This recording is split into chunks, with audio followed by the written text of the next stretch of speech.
Hello and welcome to the ACA IELTS series. Today we will cover the IELTS Speaking Test Part 1. The IELTS Speaking Test Part 1 serves as an introductory segment where the examiner asks questions about familiar topics to help you settle into the conversation. This section typically lasts 4 to 5 minutes and covers areas such as your home, family, work, studies, and interests. For the question in this part, there is a 3-step structure for all answers. First step is to directly address the question. Start your response by answering the question directly. This ensures your answer is on topic and shows the examiner that you understood the question. Example: yes, I love traveling. Second step is to add a reason or explanation. Explain why your answer is what it is. Provide context, reasoning, or details to add depth to your response.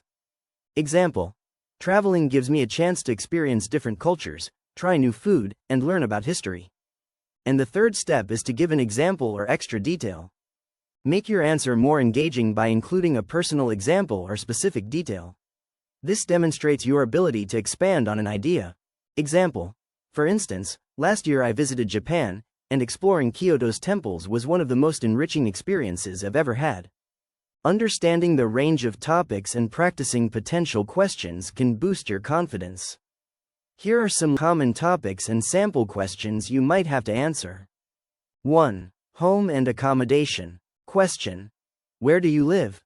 Best way to answer is to provide a clear and concise answer, mentioning the city or area where you live, and add a bit of personal information about your environment.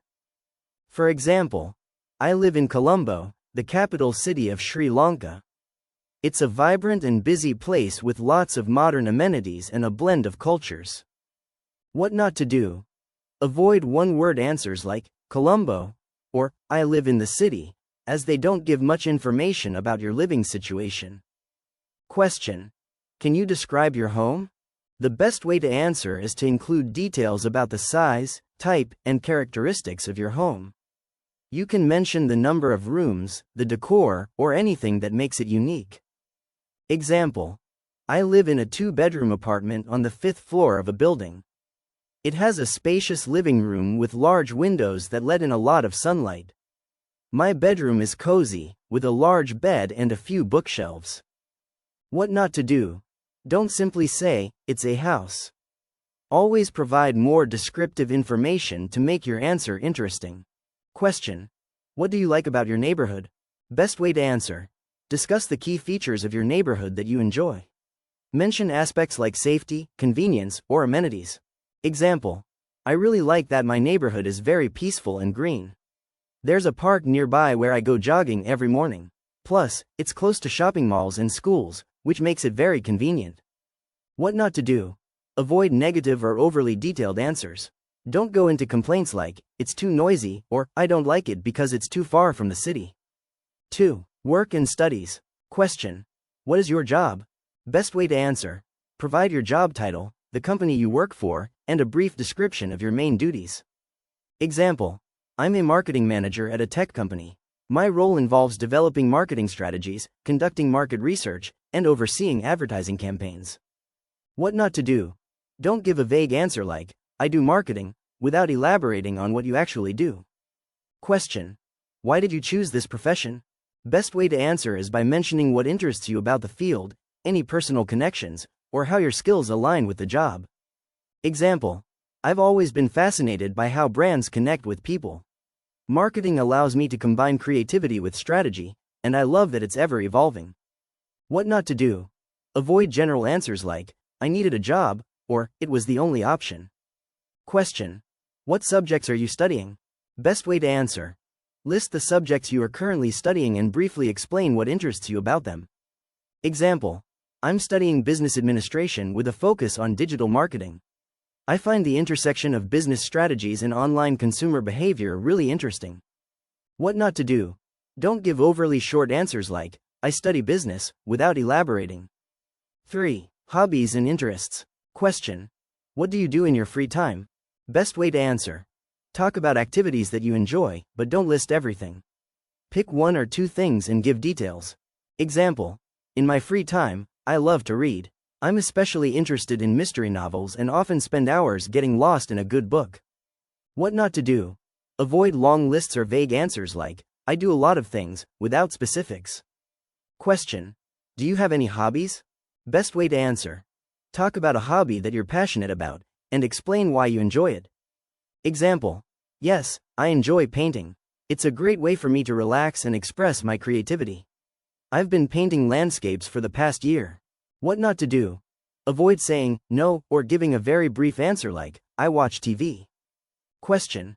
How often do you engage in your hobbies? Best way to answer. Mention how often you practice the hobby, and try to explain why that frequency works for you. Example. I paint about twice a week. It helps me distress after work, and I enjoy seeing my progress over time. What not to do. Don't say something like, I don't have time, unless it's relevant. 4. Travel and holidays. Question. Do you like traveling? Best way to answer. Express your enthusiasm for travel, and briefly mention the reasons why you enjoy it. Example. Yes, I love traveling. It's a great way to experience different cultures, try new food, and take a break from daily life. What not to do. Don't give a simple yes, no answer or say, I don't like it. Question. What was your most memorable trip? Best way to answer. Share a personal travel experience and describe why it was memorable. Example. My most memorable trip was to Japan. I visited Kyoto and was amazed by the ancient temples and beautiful gardens. The food was also fantastic, especially sushi. What not to do. Avoid generic answers like, I went to the beach last summer, without explaining why it was memorable. Question. What kind of holidays do you prefer? Best way to answer. Talk about your ideal holiday style and explain why it suits you. Example. I prefer cultural holidays, where I can explore historical landmarks, museums, and experience local traditions. I find it enriching and educational. What not to do. Don't give a one-liner like, I like relaxing holidays, without elaboration. To perform well in Part 1, consider the following strategies. Be natural and confident. Treat the conversation as you would with a new acquaintance. This approach helps in reducing anxiety and promotes a natural flow in your speech. Avoid memorized answers. Examiners can detect rehearsed responses, which may negatively impact your score. Focus on genuine answers that reflect your personal experiences and opinions. Use a range of vocabulary. Incorporate varied vocabulary relevant to the topic to showcase your language proficiency. However, avoid using complex words you're unfamiliar with to prevent errors. Maintain clear pronunciation. Speak clearly and at a moderate pace. Proper enunciation and intonation enhance understanding and demonstrate good command of the language. Provide elaborated answers. While responses should be concise, ensure they are complete and provide enough detail to exhibit your speaking abilities. Avoid one-word answers. Thank you for watching. Have questions or need personalized guidance? Drop your queries in the comments or join our IELTS program, led by American educators. Call us today at +94 71 051 3101. Don't forget to like, comment, and subscribe to ACA Global for more IELTS tips and strategies. Best of luck with your preparation.